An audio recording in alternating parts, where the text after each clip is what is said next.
নির্বাচনকে নির্বিঘ্নে শেষ করতে ৮ দফা দাওয়াই নির্বাচন কমিশনের। সেই ৮ দফা দাওয়াই একদম স্পষ্টভাবে ভোটকর্মীদের উদ্দেশ্যে লিখে রাখা হয়েছে এখানে, যাতে ভোটকর্মীরা আসেন, পড়েন, দেখেন, বোঝেন এবং মানুষজনকে বোঝান, জানান।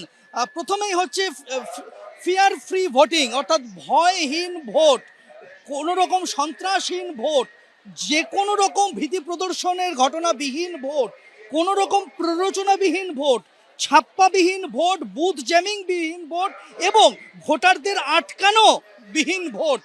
এই ৮ দফা দেওয়াই, সেই ৮ দফা দাওয়াইয়ের কথা কিন্তু একদম স্পষ্টভাবে বলে দেওয়া হয়েছে, যাতে ভোটকর্মীরা যেতে পারেন বুথে বুথে এবং এই বার্তাটা মানুষজনকে দিতে পারেন। শুধু তাই নয়, সেন্ট্রাল ফোর্সের তরফ থেকেও লিখে রাখা হয়েছে যে কেন্দ্রীয় বাহিনী ভোটের পরেই চলে যাবে না, যতক্ষণ প্রয়োজন ততক্ষণ আপনার নিরাপত্তার দায়িত্বে কেন্দ্রীয় বাহিনী নিয়োজিত থাকবে। অর্থাৎ ভোটারদের আশ্বস্ত করতে, তাদের মনে ভরসা জোগাতে চেষ্টার কোনো ত্রুটি রাখছে না নির্বাচন কমিশন।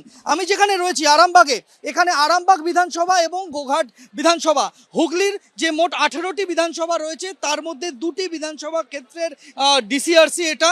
অর্থাৎ ভোটকর্মীরা এখান থেকে ইভিএম, ভিভিপ্যাট, অন্যান্য সরঞ্জাম নিয়ে বুথমুখী হবেন।